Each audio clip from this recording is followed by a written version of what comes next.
Avec nous, pour aller plus loin, ce soir sur ce plateau, Laetitia Avia, bonsoir. Vous êtes députée LREM de Paris et porte-parole de La République En Marche. Françoise Sivignon, présidente de Médecins du Monde. Jean-Daniel Lévy, directeur du département politique et opinion chez Harris Interactive. Et on attend également François Gémen, qui est chercheur en sciences politiques. Il devrait arriver dans les minutes qui viennent. Merci en tout cas d'avoir accepté notre invitation. Emmanuel Macron n'a effectivement pas mâché ses mots avec les ONG. On vient de l'entendre. Il les appelle à faire preuve de responsabilité. Que répondez-vous au chef de l'État ce soir, François Sivignon? Alors j'espère que d'abord M. Macron ne met pas toutes les ONG et toutes les associations dans le même sac. Je crois qu'on se distingue les uns des autres quelque part. En appeler à notre responsabilité, on est quand même des associations responsables en ce qui concerne des réponses à des besoins vitaux pour des personnes qui arrivent sur le territoire français, et ça depuis de nombreuses années. Et quand je parle de besoins vitaux, c'est des réponses à des besoins de santé, à de l'accès à l'eau potable ou à la nourriture. Donc ça, en termes de responsabilité et de déontologie, parce qu'il a été aussi question de déontologie des forces de police, en ce qui concerne la déontologie des soignants que je suis, par exemple, ou de l'éthique, je pense qu'on a ce qu'il faut pour répondre aux chefs de l'État. Il a parlé d'associations qui poussaient les migrants à enfreindre la légalité. Vous le savez, c'est quelque chose que vous connaissez, c'est vrai ?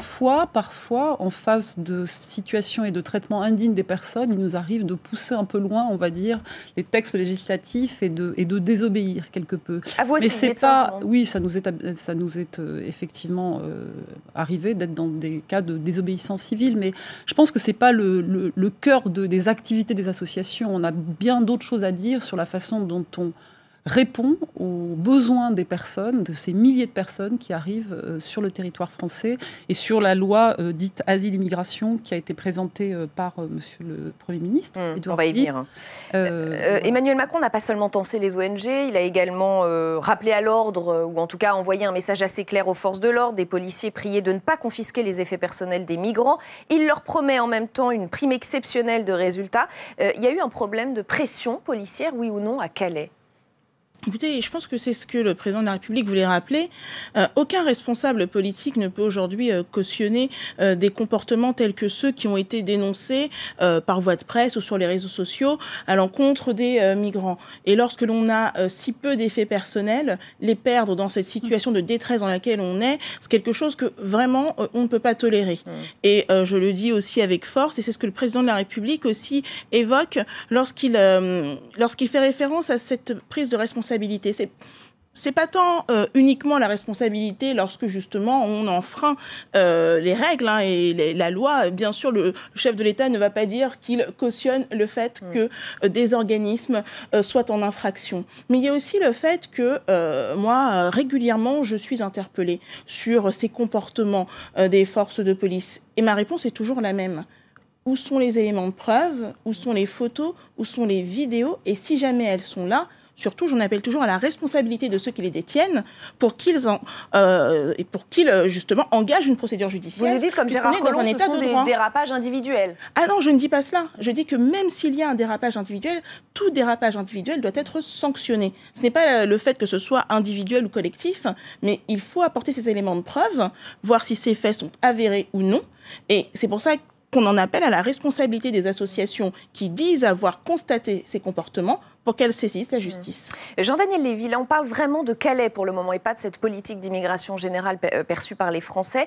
Calais est un cas à part et perçu par les Français comme une ville à part, la ville des migrants. Oui, même si d'une manière générale, quand on parle de Calais, c'est plutôt la politique migratoire qui aujourd'hui est interrogée en France. Ça apparaît comme étant une forme de symbole, déjà d'une forme de symbole de la difficulté des responsables politiques à pouvoir résoudre une situation qui apparaît comme étant relativement endémique. Quand on prend les données objectives, on voit que la situation aujourd'hui n'est pas la même que celle qui pouvait exister il y a quelques années, qu'il y a aujourd'hui moins de... mieux. C'est-à-dire qu'objectivement, quand on prend les chiffres, en tout cas, il y a moins de migrants qui sont présents. Il y a une situation avec une jungle... Les chiffres qui sont avancés par le ministère de l'Intérieur, on parle effectivement de 400 personnes et non plus 7000 comme il y a un an. Oui, c'est ça. Sachant que je crois qu'il y a un débat entre les chiffres qui sont établis de la part des associations, les chiffres qui sont établis de la part du ministère. Mais quoi qu'il en soit, je crois que l'ensemble des acteurs définissent de manière générale qu'il y a aujourd'hui moins de migrants qui sont présents à Calais, avec une situation qui apparaît comme étant moins tendue. Mais quoi qu'il en soit, lorsqu'on parle de Calais, c'est toujours les évocations d'une difficulté de la part de la France, pas toujours l'Angleterre, mais la France, à pouvoir résoudre ce problème et à pouvoir faire en sorte que cette situation qui apparaît aux Français comme étant assez inacceptable puisse être résolu et montre bien qu'il s'agit d'une forme d'un des symboles, soit de l'incapacité du politique à pouvoir répondre à cet enjeu-là, soit d'un des enjeux justement du politique pour faire en sorte qu'il y ait une situation sociale, humaine et en matière également de qualité de vie locale qui puisse s'améliorer. Françoise Sivignon, cette annonce de prise en charge par l'État de distribution des repas à Calais, c'est un geste que vous saluez, un geste de la part d'Emmanuel Macron, de l'État ? Ah oui, absolument, parce que jusqu'à présent, c'était bien les associations qui répondaient à ces besoins vitaux d'avoir accès à la nourriture. Il faut que ça soit distribué dans des conditions dignes, hein, bien évidemment, pas sous la pluie ou dans le froid. Donc on est dans un contexte qui nécessite, surtout pour ces personnes, je dirais, qui ont eu un parcours migratoire compliqué, douloureux, d'avoir accès à des besoins élémentaires, de l'alimentation élémentaire pour leur permettre de survivre dans les meilleures conditions possibles.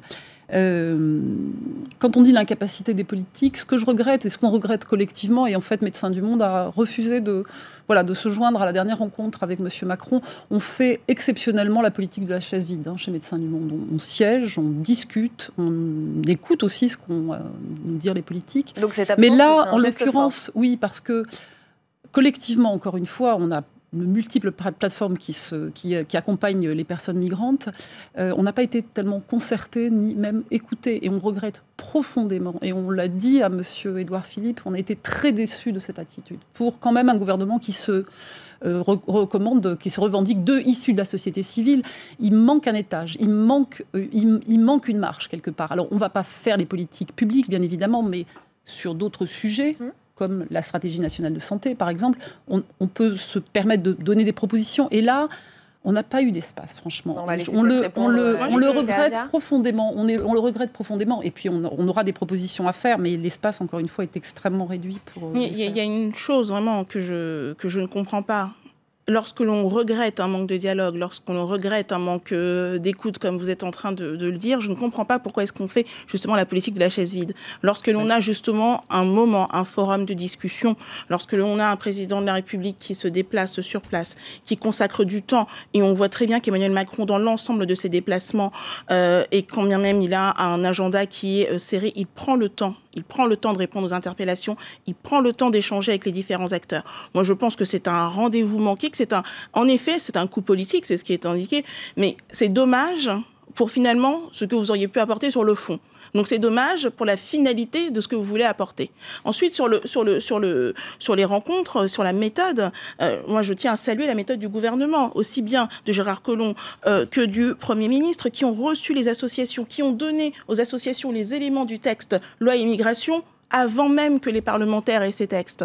Vous avez été associés bien en amont, vous avez été associés un maximum à ces éléments-là, et moi je trouve dommage de ne pas saisir cette occasion, en effet. Vous ne pouvez pas dire qu'on a été très associés alors que les associations ont quand même dénoncé une partie du texte, pas l'ensemble, tout ce qui concerne l'amélioration, on va dire, au droit d'asile, on est bien évidemment d'accord avec les propositions faites, mais pour le reste, non. En fait, pour le reste, c'est à faire. On n'a pas encore de calendrier parlementaire. Il y a énormément de temps pour vous pour faire des propositions. Oui, ce qui fâche. Alors, on va en faire. Il nous a été proposé d'en faire. On enverra les uns les autres des notes en fonction de notre expertise, nous en particulier sur les questions de santé. Mais ce qui a quand même fâché, au-delà des associations, ça a été cette fameuse circulaire, des circulaires. Donc on va y venir, c'est dans un prochain chapitre. Je voudrais qu'on revienne d'abord, parce que vous l'avez un petit peu évoqué, Jean-Daniel Lévy, le rôle de la Grande-Bretagne. Ce sont évidemment les accords du Touquet. Emmanuel Macron y a fait allusion sans les citer au tout début de son discours. Et pour bien comprendre, je voudrais qu'on regarde ensemble les quelques points majeurs de ce texte. Il place la frontière britannique à Calais, il permet aux agents français et britanniques de faire des contrôles dans les deux pays, et il a mis en place le partage du traitement des demandes d'asile. Est-ce qu'il pose problème, ce texte ? Est-ce qu'il désavantage la France, Jean-Daniel Lévy, puisque vous l'avez un petit peu évoqué tout à l'heure? Je ne sais pas s'il désavantage la France, mais en tout cas, ce qui est certain, c'est qu'il y a aujourd'hui une interrogation de la part des Français sur comment se fait-il qu'il y ait aujourd'hui autant de migrants qui soient présents à Calais, alors qu'ils n'ont pas, et en tout cas, ils n'indiquent pas qu'ils souhaitent rester sur le territoire national. Donc, les Français ne sont pas forcément toujours au courant des enjeux, de la manière dont se passent les accords, la raison pour laquelle, comme vous l'avez indiqué, la frontière se passe à Calais. Et non pas de l'autre côté de la Manche. Mais que ça pose un certain nombre de questions, et c'est un des points sur lesquels Nicolas Sarkozy avait été implicitement interrogé par les Français. C'est un des points sur lesquels François Hollande avait été interrogé par les Français. Et c'est un des points sur lesquels aujourd'hui Emmanuel Macron est interrogé par les Français. Et on accueille sur ce plateau François Gémen qui vient donc d'arriver, je vous en prie. Vous êtes chercheur en sciences politiques et spécialiste des migrations. Monsieur Gémen, on était justement en train de parler des accords du Touquet qu'Emmanuel Macron a un peu évoqué lors de son discours tout à l'heure à Calais. Est-ce qu'il faut demander aux Britanniques, en clair, de payer plus et de s'occuper davantage de ces migrants? Pas seulement de payer plus, mais avant tout d'accueillir chez eux les mineurs isolés et de permettre le regroupement familial, c'est-à-dire de répondre à leurs obligations en droit international. Il est clair que ces accords du Touquet, tels qu'ils sont aujourd'hui, sont complètement déséquilibrés. Et le grand test, en réalité, il aura lieu après-demain à Sandhurst, lorsqu'il va y avoir ce sommet franco-britannique. Si Emmanuel Macron ne parvient pas à obtenir une renégociation des accords du Touquet, toutes les paroles d'aujourd'hui seront des paroles en l'air. Le vrai test, il est après-demain. Et les Anglais doivent, à mon sens, accueillir au moins les mineurs isolés qui sont aujourd'hui à Calais et ceux qui vont rejoindre leur famille en Angleterre. Ça fait partie des obligations humanitaires minimales que l'Angleterre doit accepter. La France ne peut plus continuer à faire pour le compte de l'Angleterre ce qu'elle refuse de faire. Alors on va remonter un peu dans le temps. Souvenez-vous de ce que disait Emmanuel Macron lorsqu'il était candidat. On est en janvier 2017. Angela Merkel est alors assez critiquée pour sa politique d'accueil des réfugiés. Emmanuel Macron publie une tribune dans Le Monde et voilà ce qu'il écrit. La chancelière Merkel et la société allemande ont été à la hauteur de nos valeurs communes. Elles ont sauvé notre dignité collective. Écoutez ce qu'il a déclaré tout à l'heure. Parce que l'objectif, oui, il est bien d'accueillir tout le monde de manière inconditionnelle, de vérifier tout de suite, de pouvoir instruire rapidement, de protéger les uns, de raccompagner les autres. Aussi, si l'accueil inconditionnel des personnes vulnérables est l'honneur de la République, l'accueil inconditionnel ne veut pas dire l'accueil indifférencié. François Sivignon, est-ce que vous trouvez qu'il a changé de cap? Est-ce qu'il y a eu un changement de discours entre ce que vous imaginiez, d'après ce qu'il disait lorsqu'il était candidat, et ce qu'il a déclaré aujourd'hui? Oui, clairement, je ne suis pas la seule à le dire. Encore une fois, il y a de multiples associations, des acteurs hors société civile également, des intellectuels. Et je vois également une tribune du Monde aujourd'hui signée par M. Pisani-Ferry. Donc oui, le discours a changé. Il y avait un ton et une intention de faire beaucoup plus humaniste que ce qui est proposé aujourd'hui à travers le projet de loi asile et migration. Je peux vraiment pas laisser dire ça, puisque moi j'ai fait la campagne d'Emmanuel Macron et j'étais experte justice. Je fais partie donc de celles et ceux qui ont construit tout le programme, notamment en ce qui concerne la réduction de la procédure d'asile. Et notre programme a toujours été très clair sur ces éléments. C'est-à-dire, oui, un accueil inconditionnel et oui, une procédure d'asile plus digne en 6 mois, et c'est ce que nous avons proposé. Et à côté de cela, pour toutes les personnes en situation irrégulière, une reconduite à la frontière plus efficace. Et cela était dans le programme, c'est écrit noir sur blanc, c'est encore visible sur le site de La République En Marche. Alors c'est intéressant que vous disiez c'est écrit noir sur blanc parce qu'on a justement fabriqué 2 tableaux avec justement les mesures dites dures, en tout cas dénoncées par les associations, et les mesures plus généreuses dont on parle assez peu finalement. Le premier tableau, les mesures dites dures, recensement des migrants dans les centres d'hébergement d'urgence, c'est ce qui fait hurler notamment les associations. Augmentation des reconduites à la frontière, délai raccourci, 90 jours au lieu de 120 jours pour déposer un dossier de demande d'asile et allongement de la durée de rétention administrative de 45 à 90 jours. Ce sont les fameuses propositions dénoncées aujourd'hui.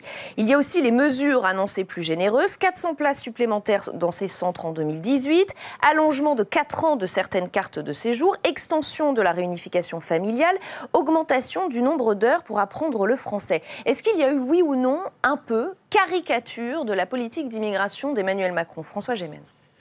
Je dirais que le problème, c'est l'approche générale de cette politique. Et aussi, il faut le dire, la discordance qu'il y avait entre les propos du président et la réalité sur le terrain, qui était la réalité de conditions très très dures et de conditions d'accueil souvent inhumaines. Et on a parfois dit que Emmanuel Macron était dans ce sens l'anti-Sarkozy.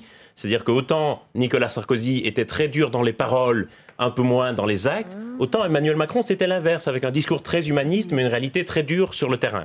Alors on va voir si le discours d'aujourd'hui et les mesures annoncées, vous avez dit, effectivement, il y a des mesures plus dures, il y a des mesures plus accueillantes, marquent une inflexion. Le problème, à mon sens, de cette réforme aujourd'hui, c'est qu'elle intègre cette idée du tri des migrants, qui était quand même quelque chose qui faisait hurler il y a 6 mois et qui quelque part se fonde sur une dichotomie assez simpliste, comme s'il y avait d'un côté les bons réfugiés politiques dont la présence serait légitime et de l'autre côté les mauvais migrants économiques qu'il faudrait renvoyer chez eux comme on renvoie des marchandises à l'expéditeur. C'est une question Alors, de droit. En réalité, il y a aujourd'hui, c'est pas un tri, c'est pas une identification, c'est qu'aujourd'hui il y a des réfugiés politiques et il y a des personnes qui migrent vers des pays.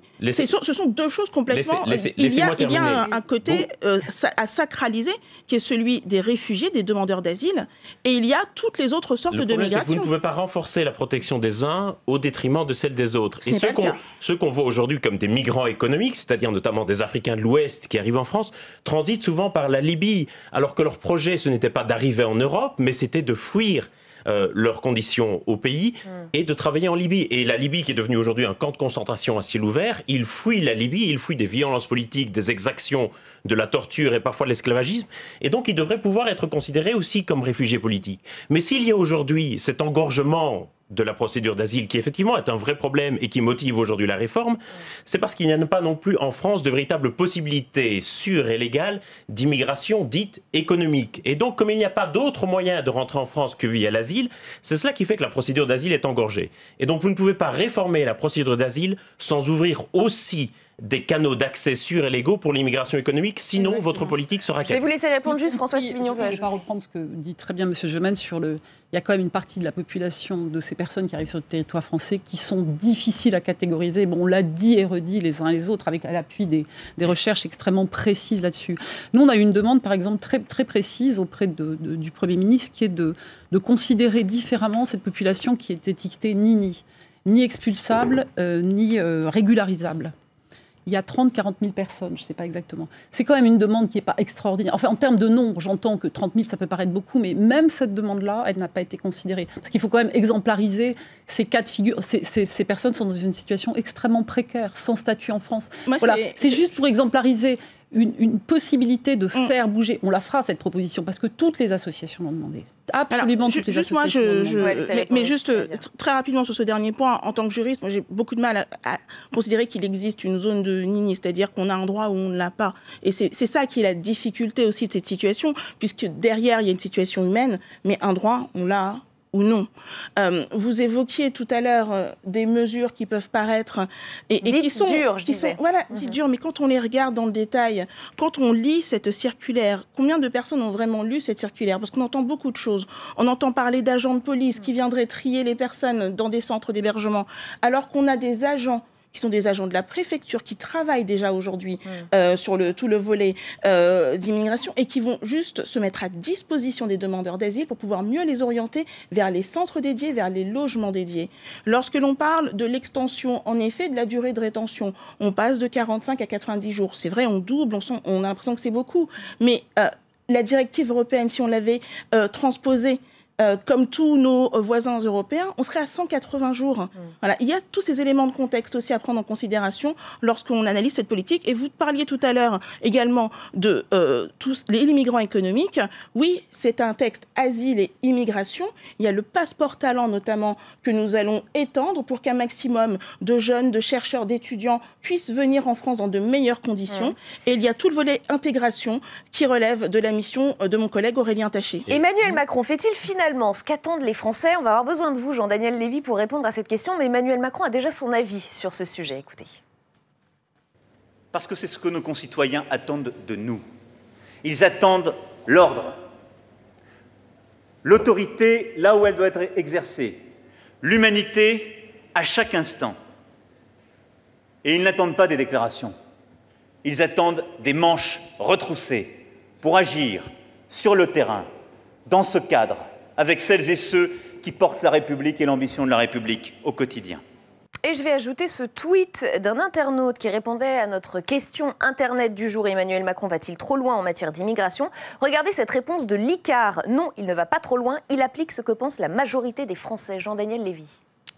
C'est vrai à l'heure actuelle. C'est-à-dire qu'on voit qu'il y a une tension qui existe à l'égard de l'immigration, bien plus nette que ce que cela pouvait être le cas il y a encore quelques années. On peut d'ailleurs voir qu'en matière de sémantique, il y a quelques années, on parlait de sans-papiers. Aujourd'hui, on est amené à parler de clandestins.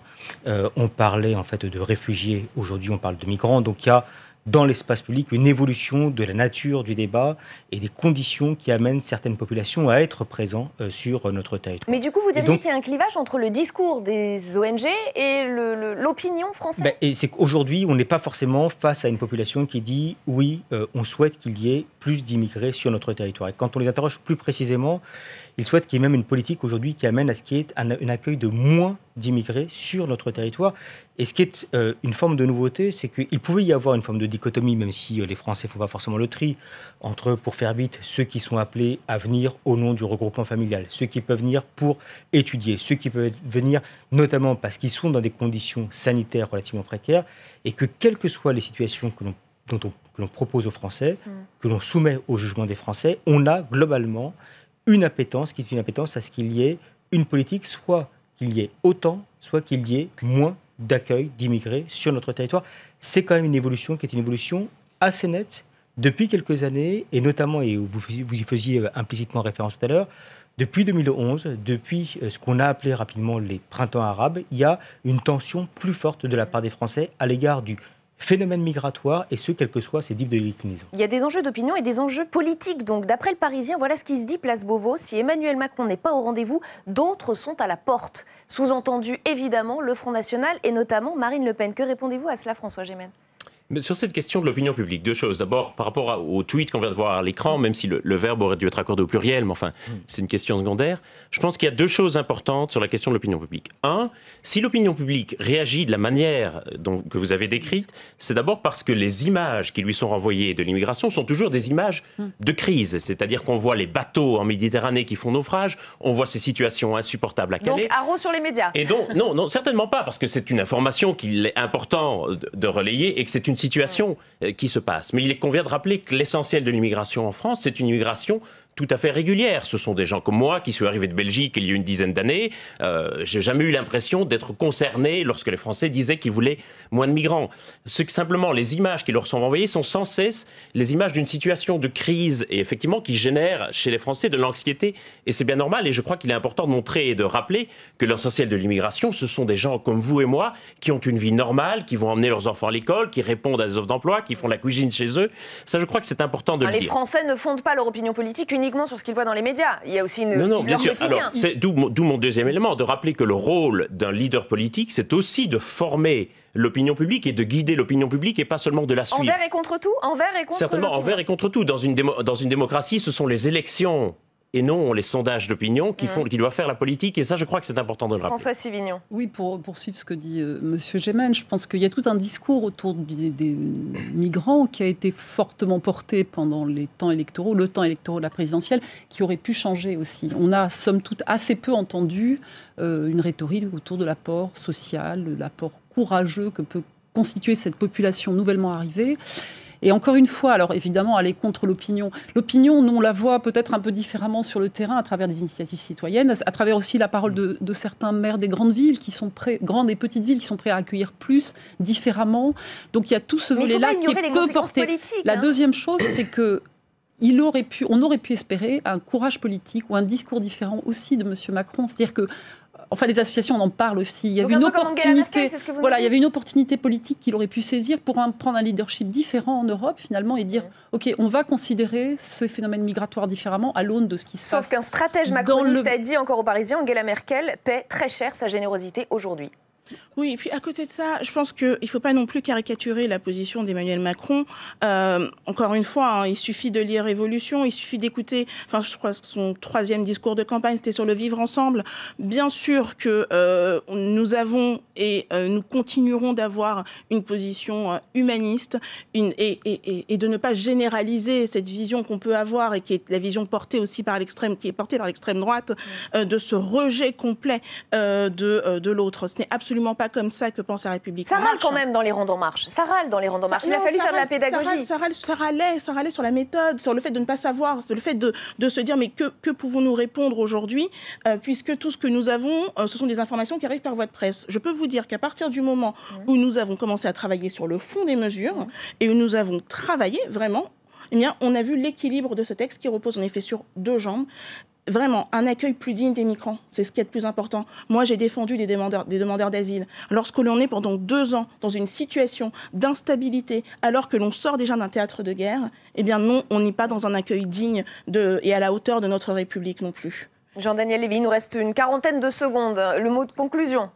Mais que les situations ne sont effectivement pas figées et qu'aujourd'hui, il y a des enjeux qui sont posés, effectivement, tels qu'on peut les voir, notamment à travers la Méditerranée, notamment avec un sentiment d'insécurité qui aujourd'hui est lié par une partie des Français lié à l'immigration, mais qu'il n'y a pas que ça, et qu'on peut voir qu'on est quand même face à des Français qui ne sont pas forcément uniquement faits d'une traite, et qu'en fonction de la manière dont les enjeux sont posés, en fonction des images qu'ils peuvent recevoir, ils peuvent être amenés effectivement. Le débat pourrait s'envenimer dans les semaines à venir. S'envenimer ou changer de nature, parce qu'il y a quand même une partie qui est une partie sociale, il y a une partie qui est ouverte, on reste le pays des droits de l'homme, et on sait que les Français sont assez nettement travaillés par cette dimension-là. Aujourd'hui, c'est vrai que les enjeux sont posés en matière de sécurité, en matière d'insertion des immigrés, pas forcément effectivement en termes d'apport qu'ils pourraient apporter à notre pays. Ce sera le mot de la conclusion. Merci. Angela Merkel ne paye pas très cher sa politique migratoire, elle va entamer un 4e mandat. Elle sort d'une crise majeure, en tout cas au sein de son gouvernement. Merci à tous les cas d'avoir participé à ce débat.